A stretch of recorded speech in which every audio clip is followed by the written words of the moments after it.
For years, the Jeffrey Epstein case seemed to fade from the headlines, locked away in sealed files and courtroom documents. But this week, everything changed. The United States Senate unanimously voted to release thousands of pages of Justice Department records about Epstein's crimes, his victims, and the networks that protected him. And what's about to become public could expose connections between some of America's most powerful figures and a sex trafficking operation that has already destroyed countless lives. By the end of this video, you'll understand what's in those files, why both parties agreed to release them, and just how far this scandal might reach into the upper echelons of power. On November 18, 2025, something extraordinary happened in Washington. Both chambers of Congress voted almost unanimously to pass a bill that would force the Justice Department to immediately release all classified documents related to the Jeffrey Epstein investigation. Think about that for a moment. In a divided political landscape where Republicans and Democrats can barely agree on anything anymore, they found complete consensus on this single issue. The Senate confirmed the House's decision and unanimously approved sending the bill directly to President Trump's desk. Now, Trump has already signaled his willingness to sign. He hasn't pushed back. He hasn't negotiated. When asked about the release, he indicated he would go ahead and do it, which means within days, possibly within hours, thousands of pages of documents that have been hidden from the public for over a decade could be exposed to sunlight. But why now? Why, after all these years of secrecy and legal maneuvering, did Congress suddenly find the courage to act? The answer lies in a growing public outcry and a political calculation.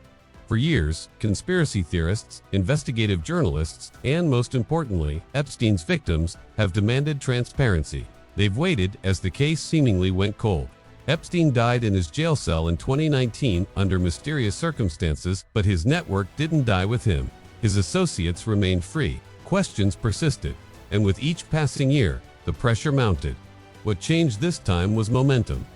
The House passed a similar bill, and the Senate couldn't be seen obstructing its path.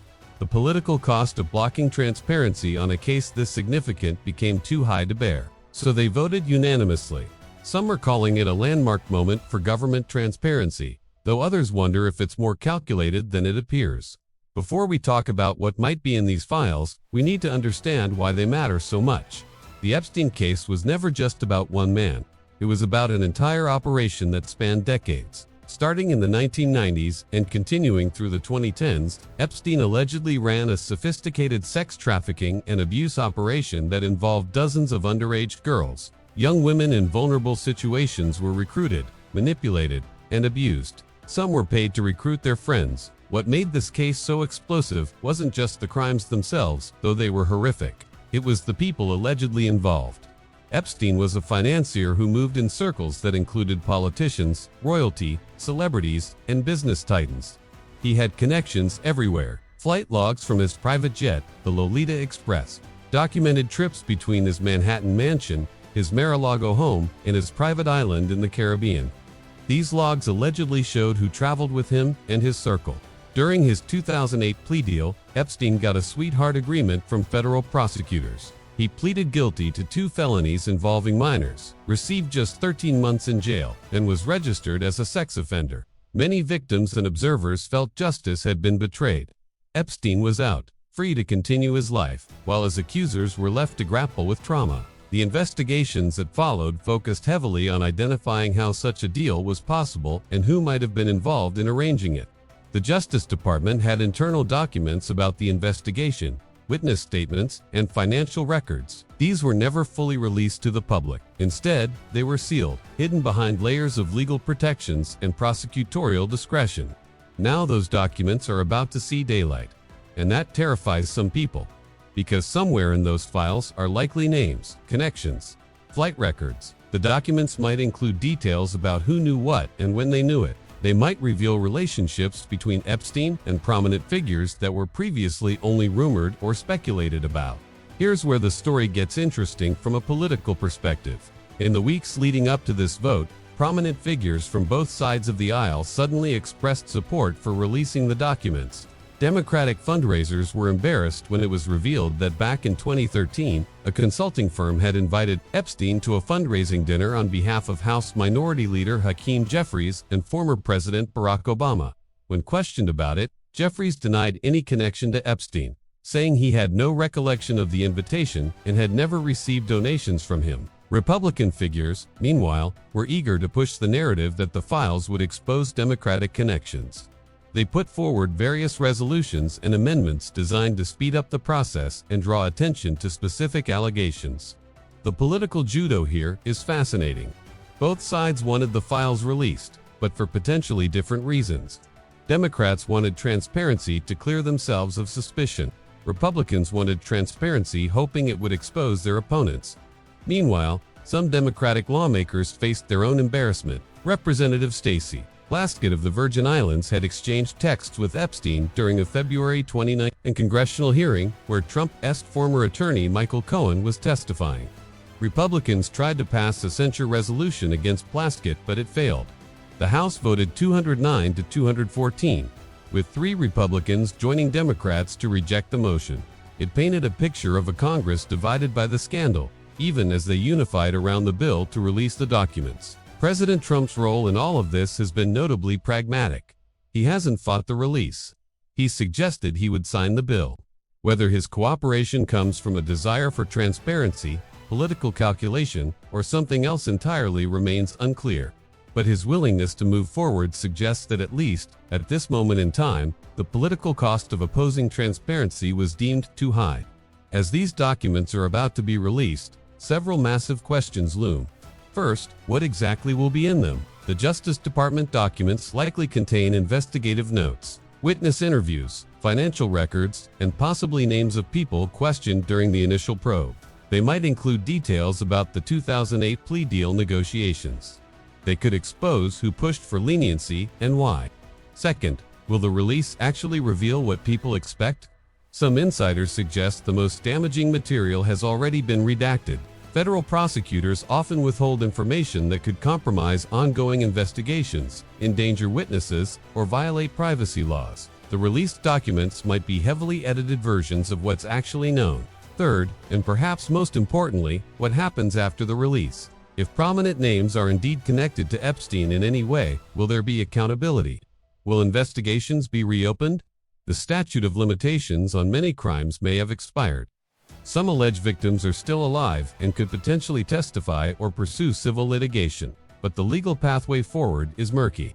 There's also the question of how the public will process this information. In the age of conspiracy theories and information warfare, the release of unredacted documents could spark intense speculation. Connections that seem damning might have innocent explanations. Associations that are purely circumstantial could be misinterpreted as evidence of guilt. The danger of misinformation is real. Throughout this entire process, it's worth remembering that at the center of this scandal are real people. Epstein's victims have waited for years for answers and accountability. Many have given testimony, exposed themselves to public scrutiny, and relived their trauma in courtrooms and depositions. For them, the release of these documents represents validation. It says that what happened to them matters.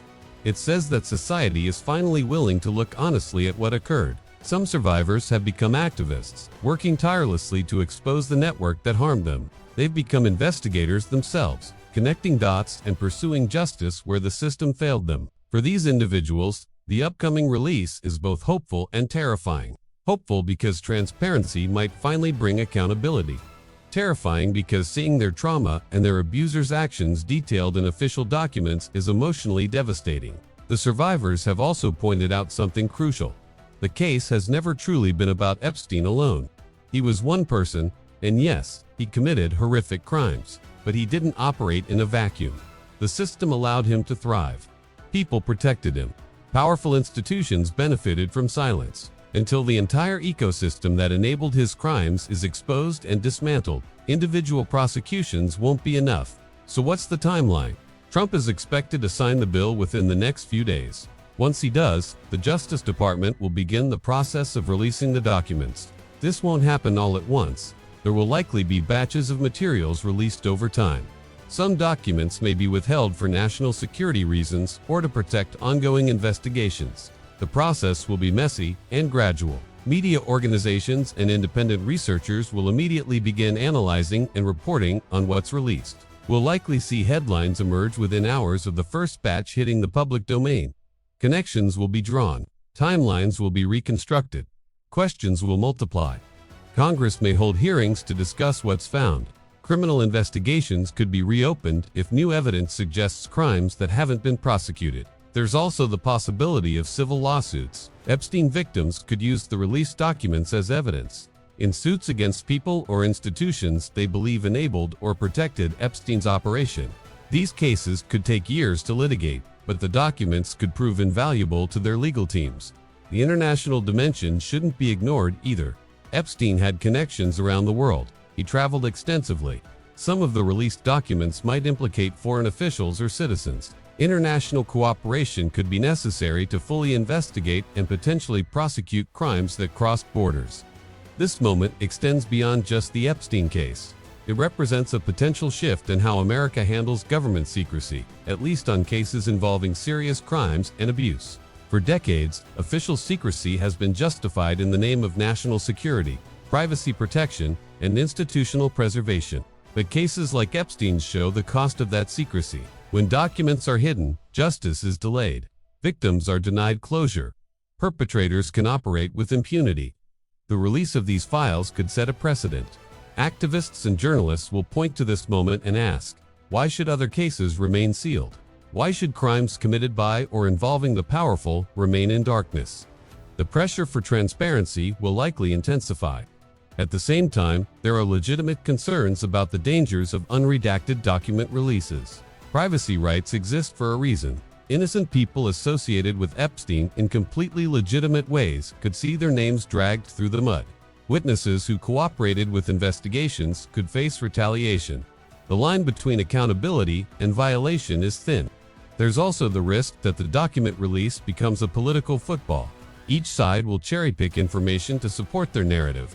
Context might be lost. Complexity might be flattened into simple stories of guilt or innocence that don't reflect reality. The truth, as always, is likely messier and more complicated than the headlines will suggest. The Jeffrey Epstein files are about to be released to the public.